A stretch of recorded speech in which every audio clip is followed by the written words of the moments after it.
ఆశీర్వదించబడినటువంటి ఆశీర్వదకరమైనటువంటి క్రీస్తు నామములో ఈ మే నెల 2025 సంవత్సరం 5వ నెల మే నెల 23వ తారీఖు ప్రశస్త దేవుని మందిరములో కనబడుతున్నటువంటి దేవుని పిల్లలైన మీ అందరికీ హృదయపూర్వక వందనాలు. ఈరోజు ఆ జ్ఞాపకం లేదు, మిమ్మల్ని చూస్తున్నందుకు జ్ఞాపకించింది శ్రీల సమాజం అని. అలాగే ఈరోజు ఒక ప్రత్యేకమైన కూటం కూడా రాట్నాల శాంతమ్మ గారి జ్ఞాపకాల్లో కూడిక, మరి కుమార్తె ఆశా కీర్తి గారు వారు ఏర్పాటు చేశారు జ్ఞాపకాల కూడిక. ఈ కూటాన్ని గురించి సంఘటనలు తమ్ముడు సెక్రటరీ గారు ఇమాన్యుల్ మోజెస్ గారు, తమ్ముడు జాకబ్ గారు వారు తెలియజేశారు నాకు. తర్వాత ఎందుకు ఆలోచించింది శ్రేణ సమాజం కదా శుక్రవారం అని. మంచిది, ప్రతి శుక్రవారం నిండిపోతుంది.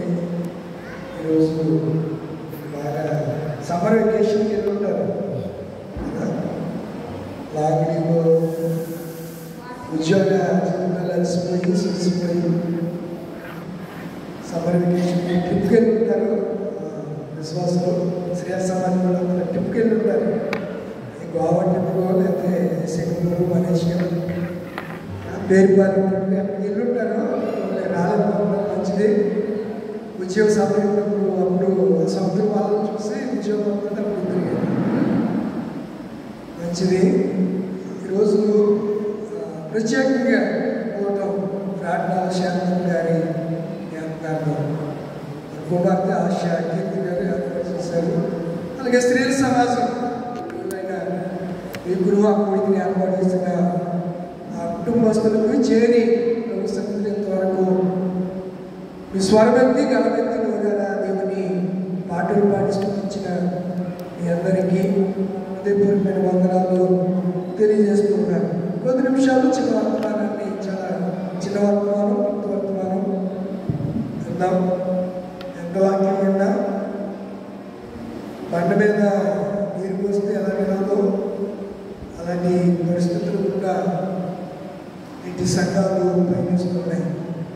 వెళ్తున్నారు సభలకు, ఎక్కడ చూసినా జనాలు కనబడుతున్నారు. కానీ ఆ సువార్త ద్వారా ఏం నేర్చుకున్నారో, ఏం విన్నారో, విన్నది ప్రవర్తనలో కనబడలేదు. అందుకే పరిశుద్ధ గ్రంథంలో చక్కని మాటలు అపోస్తలుడైన పౌలు గారు తిమోతి గారికి చెప్తూ ఆయన చాలా అద్భుతమైనటువంటి మాటలు ఆయన చెప్పాడు. ఎలా ఉండమంటున్నాడంటే, మాటలోను తిమోతికి రాసిన మొదటి పత్రిక 4వ అధ్యాయము 12వ వచనం 2వ లైను చదువుతున్నాడు. 12వ వచనం 4వ అధ్యాయము, మాటలోను ప్రవర్తనలోను ప్రేమలోను విశ్వాసంలోను, ఎందుకంటే పవిత్రతలోను విశ్వాసులుగా పిశాసులకు మాదిరిగానా? ఈరోజు విశ్వాసులు అంటాం లేదు. విశ్వాసులు ఎలా ఉన్నారు? పిశాసులుగా ఉన్నారు. ఈయన ఎవరికి మాదిరిగా ఉండమంటున్నాడు? ఇప్పుడు మన ముందున్న విశ్వాసం చూసి మనం ఏం నేర్చుకుంటున్నాం? మాదిరి ఏమైనా నేర్చుకుంటున్నామా? చెప్పాలి. ఉదయం గారు మాదిరి నేర్చుకుంటే ఇలా ఎందుకుంటే సంఘాలు మరి వాళ్ళు మంచి పునాది వేసి వెళ్ళారు కదా, మరి వాళ్ళని చూసి నేర్చుకుంటే మన పరిస్థితులు ఎందుకుంటుంది? లేదు. వాళ్ళు చూపిన మాదిరి వేరు, వాళ్ళు నడిచిన మార్గం వేరు, వాళ్ళు నడిచిన అడుగుజాడలు వేరు, వారు వేసిన వెంబడింపు విధానం వేరు. మనకి చాలా మార్గాలు ఉన్నాయి. ఆ మార్గాల్లో మనం వెళ్తున్నా కలిగిన మన మందిరంలో కనబడలేకపోతున్నాం. పౌలు గారు తిమోతికి చాలా స్పష్టంగా రాస్తున్నాడు. అసలు దైవభక్తి ఎవరిలో ఉందంటే మన పితరులో ఉందని అక్కడ చెప్తాడు. దైవభక్తి ఎవరిలో ఉందంట చూడండి. తిమోతికి రాసిన 2వ పత్రిక 1వ అధ్యాయము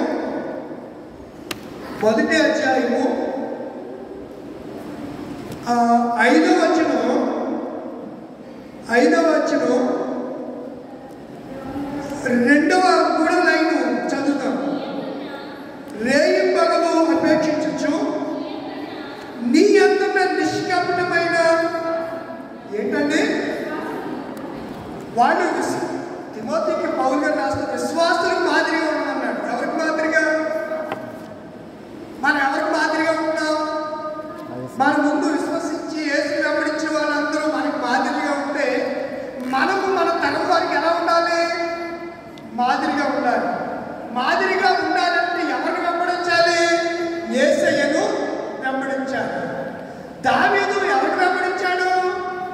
యేసుని వెంబడించాడు కనుకనే యేసయ్య అపోస్తలుల ద్వారా దావీదుని గురించి ఒక మంచి మాటను తెలియజేశాడు. అపోస్తలుల కార్యగ్రంథము 13వ అధ్యాయం 36వ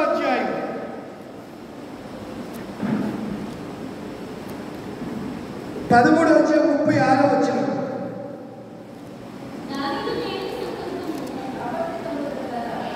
అదే చదివింది కాబట్టి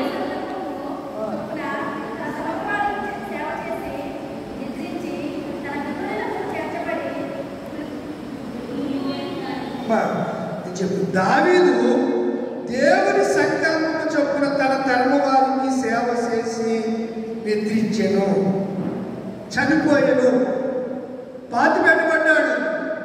దేవుడు తనకిచ్చినటువంటి దీర్ఘాయులు ముగించుకుని వెళ్ళిపోక ముందు ఏం చేశాడంట?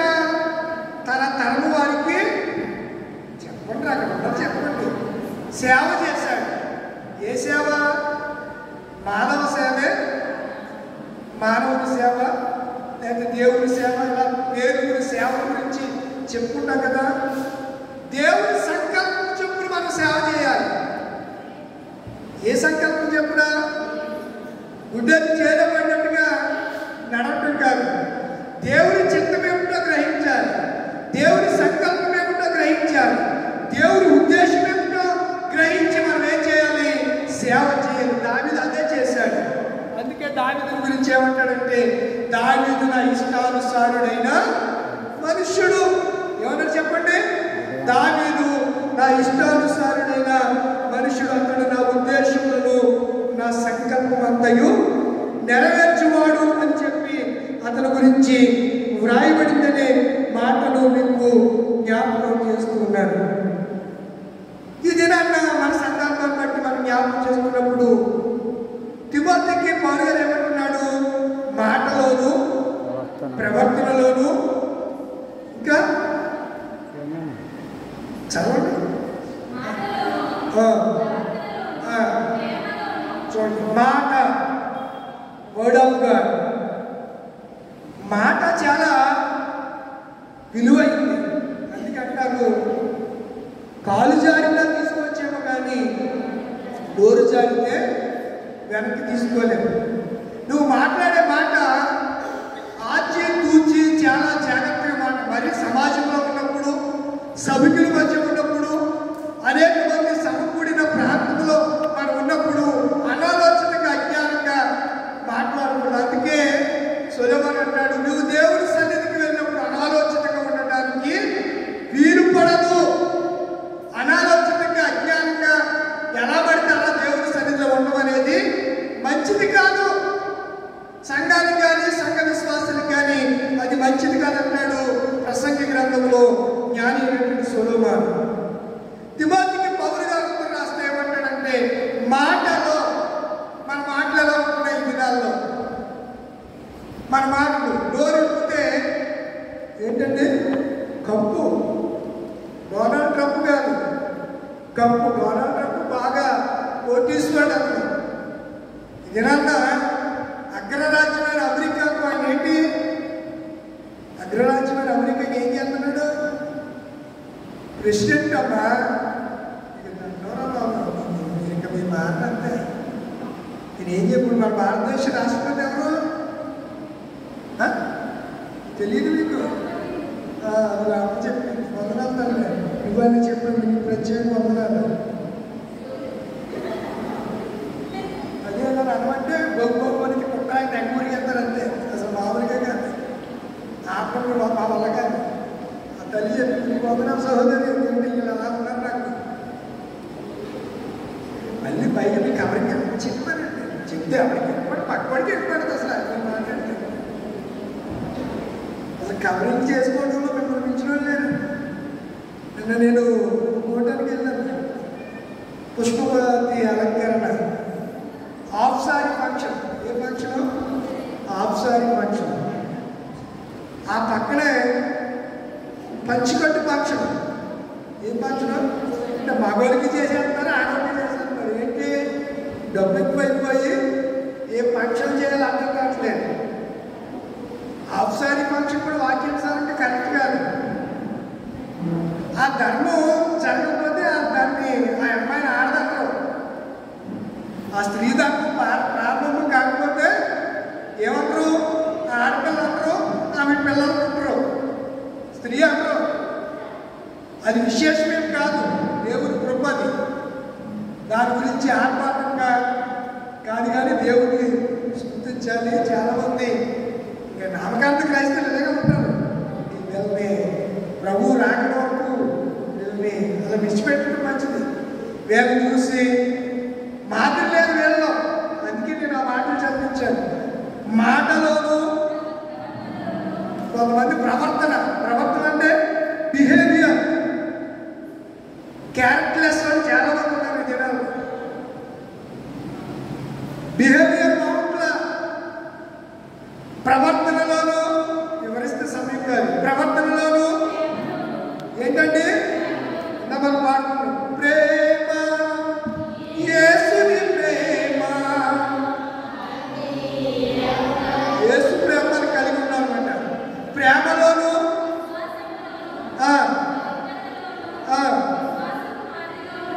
ఎవరికి మాదిరిగా ఉండాలి? మరి మనకి ఎవరు మాదిరిగా ఉండాలి చెప్పండి. ఇప్పుడు నేను మీకు ఎలా ఉండాలి? దాన్ని ఏమన్నా రోల్ మోడల్ అంటారు. మాదిరిగా ఉండాలి. ఓ బయటించుకుని దంచి ప్రసంగాలు చేయడం కాదు, స్టేజ్ దిగాక ఎలా బతకటం కాదు. అలా బతికితే ధనవంతుడున్న ప్లేస్లో వెళ్ళడం ఖాయం. లోకాసు భక్తుల ధనవంతుడు ఎక్కడికి వెళ్ళాడు? చెప్పండిరా, పాతాళంలోనికి, అగ్ని గంధకంలోనికి వెళ్ళి కాల్చబడుతూ తండ్రి అయిన అబ్రహాం ఎవరు? విశ్వాసులకు మాదిరి, విశ్వాసులకు తండ్రి. అబ్రహాం ఎవరు చెప్పండి? విశ్వాసులకు తండ్రి. తండ్రి అయిన అబ్రహాం, నీ కుడి ప్రక్కన ఉన్నటువంటి, నీ రొమ్మున ఆడుకున్నటువంటి లాజర్ను ఒక్కసారి ప్లీజ్ డాడీ, అబ్రహామా తండ్రి అయిన అబ్రహాం ఒకసారి పంపించాయా, దాహం అయిపోతుంది, యాత్ర అనుభవిస్తున్నాను, యాత్రని కాల్చేస్తుంది అని చెప్పి గగ్గోలు పెడుతున్నాడంట. ఎవరు? ధనవంతుడు. ఎందుకు గగ్గోలు పెడుతున్నాడు? భూమి మీద ఉన్నప్పుడంట ప్రవక్తల మాటలు ఇలా కోటాలంటే రాకోకుండా వెళ్ళకోకుండా, వారికి ఇష్టమైన కోటాలు ఎడితే వాళ్ళు ఇష్టమైన వాళ్ళు ప్రార్థన చేస్తే వెళ్ళి ఏమాత్రం ప్రవర్తన సరిలేకుండా మాటలోను ప్రవర్తనలోను క్రియలలోను ఎట్టి రీతిగాను విశ్వాసాలకు మాదిరి అయిన అబ్రహాము జీవించినట్టు జీవించకుండా చచ్చిపోయాకంటున్నాడు.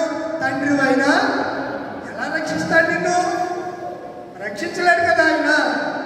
భూమి మీద ఉండగానే ప్రవర్తన, మంచి సత్ప్రవర్తన, మంచి ప్రవర్తన కలిగి ఉండాలి. మంచి మాటలు నోరుకుంటే అది నోరో దాని బట్ట అర్థం కాదు. అయ్యి బాబోయ్ ఎంత బాగా మాట్లాడతారో, నోరుకుంటే మాత్రం కప్పు, ఒక పైకి చాలా అందంగా కనపడతారు. నేను ఒక ఆమె చూశాను, చాలా అందంగా ఉంది. పొద్దున నా ఎందుకో పని మీద వెళ్తున్నాను, ఇంటెనగా నుంచి చుట్ట కాలుతుంది. అసలు చుట్ట అక్కడ ఉంటేనే అవుతుంది కదా, ఇది విశ్వాసం కుటుంబం కదా. ఇట్లా ఎవరున్నాడంట చుట్టాల్సి వచ్చేస్తుంది. కంపు మీరైనా సరే చుట్ట అక్కడ ఎక్కడో కాలితే గుళ్ళకి వచ్చేస్తుంది, పక్కన కాల్సిన వస్తుందా రాదా? చుట్టాల్సిన దూరంగా వస్తుంది. ఏంటి చుట్టాల్సిన వస్తుందని చూస్తే ఈ అమ్మాయి ఈ చుట్ట కూడా అందరూ నుప్పు బయటకు వెళ్తారు కదా, నుప్పు బయటకు లేదు, ఇలాగా లోపలికే. అలా కాలుతారా? చెప్పండి, ఇలా మీరు తెలీదా? అలా కాలుతారా? ఎలాగా? ఉప్పు చుట్ట మొదలంటించి ఉప్పు లోపల కట్టి ఇది బయట ఉండాలి. ఇది బాగుంది. అసలు రకరకాల వెరైటీలు. ఆడు అలాగే అలా కాల్చి కాల్చి తాగి తాగి ఎక్కడికి వెళ్ళిపోయాడు? పాతాళంలోకి వెళ్ళిపోయి ఏం పడుతున్నాడు? ప్రవర్తన సరిలేడు, మాటలో సరిలేడు, తనకుందని డబ్బుందని గర్వవాడికి అహంకారం, ప్రముఖులైనటువంటి మోషే మాట వినలేదు, ఎవరి మాట వినకుండా ఇష్టానుసారంగా బ్రతికేశాడు. మన విశ్వాసంగా చెప్పుకుంటుంటే మనలో ఈ 5 పాయింట్స్ ఉండాలి. మాటలు జాగ్రత్తగా ఉండాలి, ప్రవర్తన జాగ్రత్తగా ఉండాలి, తర్వాత ప్రేమలో జాగ్రత్తగా ఉండాలి, పరిశుద్ధతలో జాగ్రత్తగా ఉండాలి, విశ్వాసంలో 5. ఎన్నున్నాయి? 5. ఈ 5 మనలో లేకపోకుండా ఎంత భక్తి చేసినా ఆ భక్తి వల్ల వచ్చేది ఏది ఆశీర్వాదం అనేది మనము పొందలేమని జ్ఞాపకం చేస్తున్నాను. అయితే ఈ భయము, ఈ భక్తి మన ఇంట్లోకి కూడా ఉండాలి. తిమోతికి పౌలు గారు ఉత్తరం రాస్తూ 2వ పత్రిక 1వ అధ్యాయము 5వ వచనం చూడండి. రేయి పగలు అపేక్షించి మీ యందు నిష్కపటమైన విశ్వాసమును. ఇది ఏ కోటం? ఇది ఏ కోటం అండి? చాలా చెప్పాలి. ఏ కోటం? ఎప్పుడు జ్ఞాపకం చేసుకుంటా చెప్పండి. ఎవరైనా చనిపోయినప్పుడు మంచి పనులు చేసి, మంచి క్రియలు చేసి, కుటుంబంలో అహర్నిశలు శ్రమపడి పిల్లల ఉన్నతమైన దశకే తమ బాధ్యతని రాత్రి పగళ్ళు నిద్రాహారాన్ని ఒక్కొక్క కుటుంబ యజమాని కుటుంబం కొరకు ఏం చేస్తాడు? మంచి తండ్రి అంట తన బిడ్డల కొరకు మంచి ధననిధిని ఏర్పాటు చేయను. మంచి తండ్రి, గుడ్ ఫాదర్. లోకంలో మంచి తండ్రులు మనకి కనబడలేదు. ఇప్పుడు మంచి తల్లులు కనబడలేదు. కానీ బైబిల్లో ఇక్కడ తల్లి కూతురు ఇద్దరు కూడా మంచి విశ్వాసులంట. చూడండి ఎవరో రాశాడు, జ్ఞాపకం చేసుకుని నా పితృరాచార ప్రకారము నిర్మలమైన మనస్సాక్షితో నేను సేవించుచున్న దేవుని కృతజ్ఞుడనే ఉన్నాను. ఆ విశ్వాసం ఎవరిలో ఉందంట? అవ్వ. బైబిల్లో అవ్వ అంటే అమ్మమ్మలు ఏమంటారు? అవ్వ అంటారు. ఎందుకురా మీరా మీ అమ్మమ్మని ఏమంటారు తెలుసా? చెప్పు. అమ్మ. ఇదే చేసేవు మామూలు కాదండి. ఏమంటారు?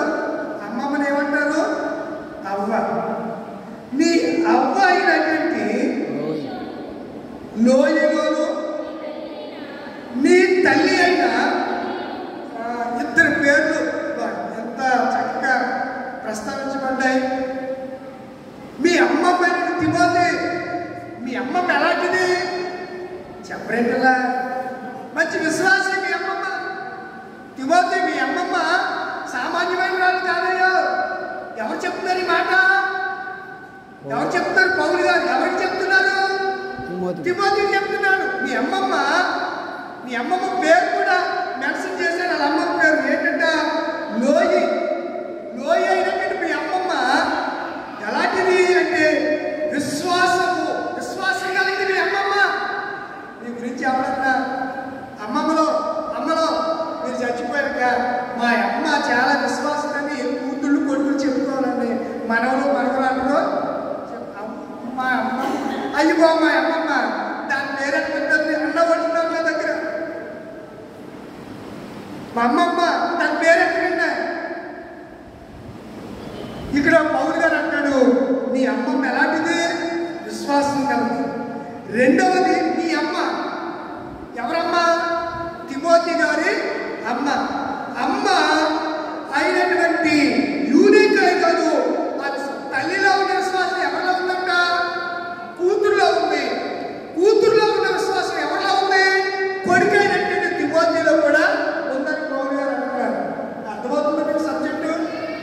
ఎన్ని తరాలు అక్కడ? ఒకటి అమ్మమ్మలో ఉంది, రెండవది కుమార్తెలో ఉంది, మూడవది కుమారుడిలో ఉంది. 3 తరాలలో కూడా ఏముంది? ఇప్పుడు ఒక కుటుంబంలో ఉంటారు, భర్త చర్చికి వెళ్తాడు, భార్య చర్చికి వెళ్తాడు, పిల్లలేమో టీవీ ముందు కూర్చుంటారు. పైగా ఏమని చెప్పుకుంటారు? విశ్వాసులు. ఇది విశ్వాసమా? విశ్వాసం అనేది ఎన్ని విశ్వాసాలు? ఎన్ని? ఒకటే. అవునా కాదా? అది బైబిల్లో ఉందా? చూడండి, ఎఫెసీ రాసిన పత్రికలో ఎఫెసీయులకు రాసినటువంటి పత్రికలో 4వ అధ్యాయం 5వ వచనం. ప్రభు ఇద్దరు ముగ్గురు, అలాగే చదువుతారు మీరు కూడా. ప్రభు ఒక్కడే. అర్థమైపోయిందా? మన సబ్జెక్ట్లో వచ్చేసాం. ఎన్ని విశ్వాసాలు? ఒకటే. మరి వీళ్ళందరూ దొంగలందరూ నా విశ్వాసం వేరండి, మీ అది కాదు. బైబిల్ ప్రకారం మన విశ్వాసం ఒకటే. విశ్వాసం తండ్రి ఎవరు? అబ్రహాము. అబ్రహాము విశ్వసించాడు, నమ్మాడు కనుక అతను ఏం పొందాడు? ఆశీర్వాదం పొందాడు. ఎలాంటి విశ్వాసం ద్వారా ఆశీర్వదించబడ్డాడు? ఆశీర్వదించబడాలంటే మనలో విశ్వాసం ఉండాలి. విశ్వాసం గురించి కొన్ని మాటలు చెప్పి ముగిస్తాను. హెబ్రీ రాసిన పత్రిక 11వ అధ్యాయము చూడండి, 8వ వచనం. అబ్రహాము పిలువబడినప్పుడు విశ్వాసమును బట్టి ఏం చేశాడంటే, విశ్వాసం దేనికి లోబడాలి? పిలుపుకు. పిలుపు అంటే మాటకు లోబడాలి. ఆ మాట ఎవరి మాట? దేవుని మాట. వాక్యమైన దేవుని సేవకుని నోట నుంచి వచ్చు దేవుని మాట మీరు ఏం చేయాలి? లోబడకపోతే ఇంకా మీ గతి కంటే తూరు సీదోనుల గతి బాగుంటుంది అన్నాడు యేసుప్రభు గారు. అన్నాడా? మత్తయి సువార్త 7వ అధ్యాయంలో ఆయన చెప్పాడు, తీయద్దు. ఇక్కడ అంటాడు కదా, అబ్రహాము పిలువబడినప్పుడు విశ్వాసమును బట్టి పిలుపునకు లోబడ్డాడు. మరి దేవుని వాక్యాన్ని మనం లోబడుతున్నామా? చెప్పండి. లోబడితే మందిరంలో వీరేనా జనం? విశ్వాసులు అన్నవాళ్ళని ఆదివారం విశ్వాసులు, శుక్రవారం విశ్వాసులు, లేదా శనివారం విశ్వాసులు అనేది లేదు. విశ్వాసం ఒక్కటే. ఆ విశ్వాసము ఎవరంత ఉండాలి? ప్రభునంతా ఉండాలి మన విశ్వాసం. ఎందుకు? ప్రభు ఎవరు? One God. ప్రభు ఎంతమంది? ప్రభువులు ఒక్కడే. ఆ ప్రభువే యేసుక్రీస్తు. విశ్వాసం కూడా ఒక్కటే. ఉందా మాట అక్కడ? ఏమా ఉందా? ఎఫెసీ రాసిన పత్రికలో ఇక్కడేమంటున్నాడు? ఆయన పిలుపుకు విశ్వాసం బట్టి లోబడ్డాడు. చూడండి, మనం వాటిని జ్ఞాపకం చేస్తాం. 9 విశ్వాసమును బట్టి అతనితో ఆ వాగ్దానములకు సమాన వారసులైన ఇస్సాకు, యాకోబులను వారును ఎక్కడ నివసించారంట? గుడారాల్లో. వారికి స్థిరమైనటువంటి ఇల్లు లేవు. మనకి ఈ రోజులన్నింటి బిల్డింగ్లు వాళ్ళకి లేవు. ఎక్కడ నివసించేవారంట? గుడారాల్లో నివసిస్తూ. చూడండి 13వ వచనం. వీరందరూ ఆ వాగ్దాన ఫలము అనుభవించుకొని దూరం నుండి చూసి వందనము చేసి తాము భూమి మీద పరదేశంలో యాత్రికులపై ఉన్నామని విశ్వాసంతో. అది మనం బ్రతికినా చచ్చిపోయినా ఎలా ఉండాలి? విశ్వాసమే.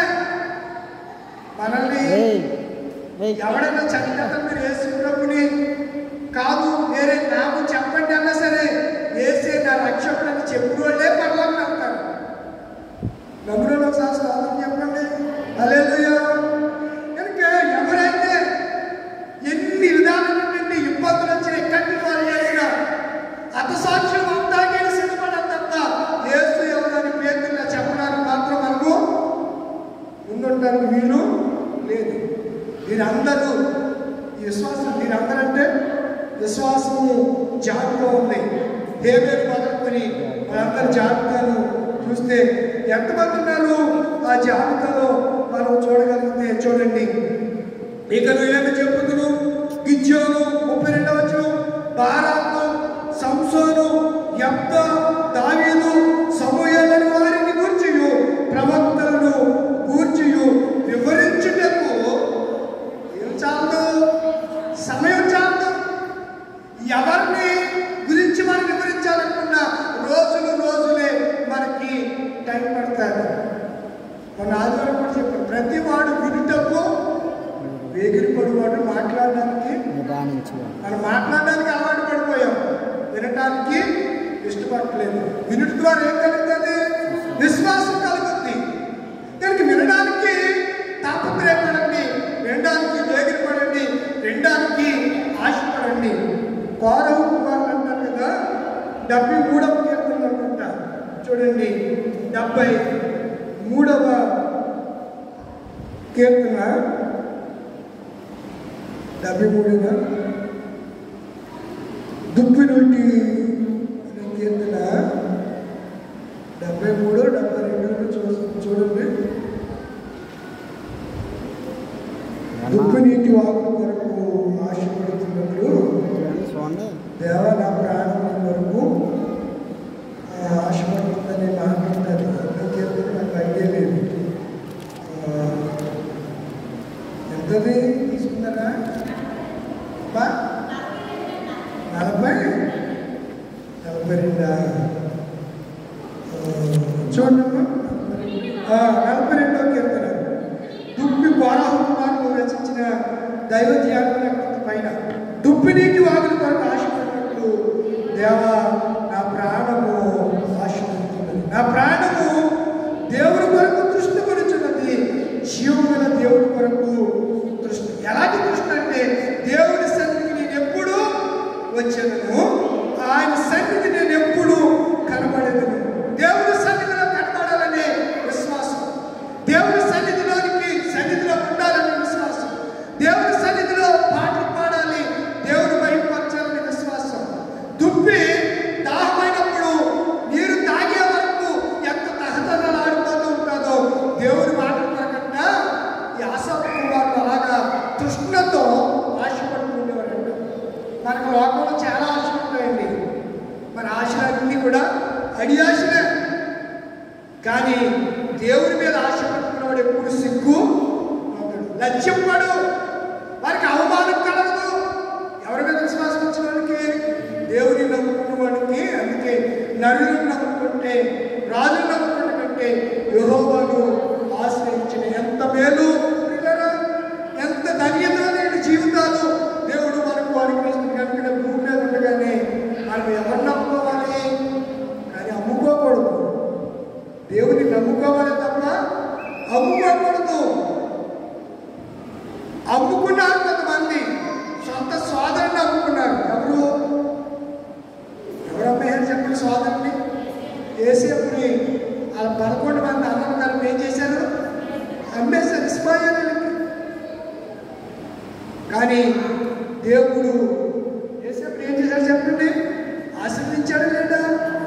అమ్ముకున్నారు. కానీ మనం అమ్ముకునే వారిగా ఉండకూడదు.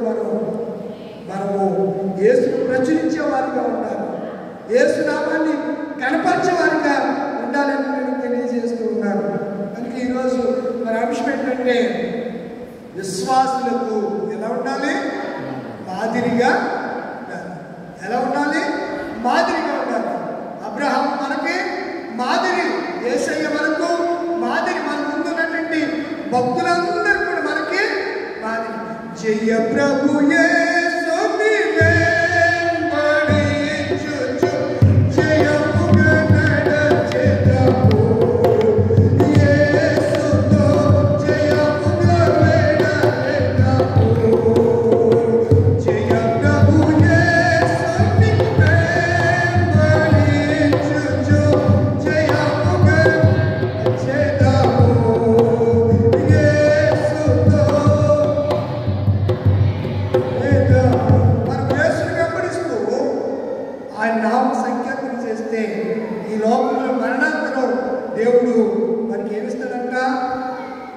ఇచ్చే విశ్రాంతిని. అందుకే ఎప్పటి నుండి ప్రభువునందు మృతులందరి మృతులు నిజమే, వారు తమ ప్రయాసను మాని ఏం పొందుతున్నారంట? విశ్రాంతి పొందుతున్నారని ఆత్మ చెబుతున్నాడు. వారి క్రియలు వారి వెంట పోవచ్చు. క్రియలంటే కనులు, క్రియలంటే కనులు. నేను సేవ ముగించుకొని నా పరిధి అయిపోయిన తర్వాత నేను వెళ్ళిపోయాను అనుకోండి, ఎప్పుడన్నా నా సత్ప్రవర్తన, ఈ మంచి వాక్య సందేశాలు మంచిగా ఉంటే ఎప్పుడైనా మీరు ఏమనుకుంటారు? పలానా ఉన్నప్పుడు పలానా రీతిగా సువార్తలు ప్రకటించేవారు అని చెప్పుకుంటారు. అలాగే ఇప్పుడు దావీదుని గురించి దేవుడు రాయించాడు. ఎంత మంచి క్రియలు చేశాడు చెప్పండి. తన వారికి ఏం చేశాడంట? సేవ చేశాడు. బాధ చూపించాడు కనుకనే సేవ చేసి నిద్రించాడు అని దావీదుని గురించి పరిశుద్ధ గ్రంథంలో రాయబడింది. మన పేరు ఎక్కడ ఉండాలి? జీవ గ్రంథంలో రాయబడుతుంది. మనం ఏదో క్రైస్తవ జీవితం ఏదో సామాన్యం అనుకుంటారు, కానే కాదు. మన పేర్లు ఎక్కడ రాయబడ్డాయి? సువర్ణాక్షరాలతో జీవ గ్రంథంలో రాయబడ్డాయి. పేర్లు పిలవబడితే పేరుతో మనం పిలుస్తాడు ఆయన. నీదే పేరైతే ఆ పేరుతో ఆయన పిలుస్తాడు. వీడు కూడా ఇక్కడ పిలుస్తున్నాడు. ఏమని? లాజరు పేరు ఎవరు గుర్తుంది? ధనవంతుడు గుర్తుంది. తండ్రి అయిన అబ్రాహాము లాజరుని అంటే నేను చచ్చిపోయిన తర్వాత మీరు అక్కడికి వస్తే నన్ను చూసి నేను పలానా పేరు మీకు గుర్తు. మన పేర్లన్నీ కూడా ఎక్కడ ఉన్నాయి? ఏదో అడ్రస్ లేని కాదు. మనం ఇప్పుడు ప్రభుత్వ పరంగా పుడితే ఏ సర్టిఫికేట్ తీసుకోవాలి? తీసుకోకపోతే మీ పిల్లల్ని స్కూల్లో జాయిన్ చేయడం కుదరదు. చచ్చిపోతే ఆయన పేరు మీద ఉన్న, అమ్మ పేరు మీద ఉన్న బ్యాంక్ అకౌంట్లో ఉన్న డబ్బులన్నీ మీకు రావాలంటే ఏ సర్టిఫికేట్ తీసుకోవాలి? లేకపోతే రూపాయి పైసా కూడా మీకు ఎవరే ఇవ్వరు. ఏ సర్టిఫికేట్ ఉండాలి? నేను ఆయన కొడుకుని చెప్పుకున్నా ఇవ్వరు. మీ నాన్న చచ్చిపోయిన డెత్ సర్టిఫికెట్ పట్టినట్టున్నారు. కానీ ప్రభు అంటున్నాడు కదా, మీకు నేను స్థలాలు సిద్ధపరిచాను, నేను ఉండే స్థలంలో మీరు ఉంటులాగా నేను మరలా వస్తాను, మిమ్మల్ని తీసుకెళ్తాను.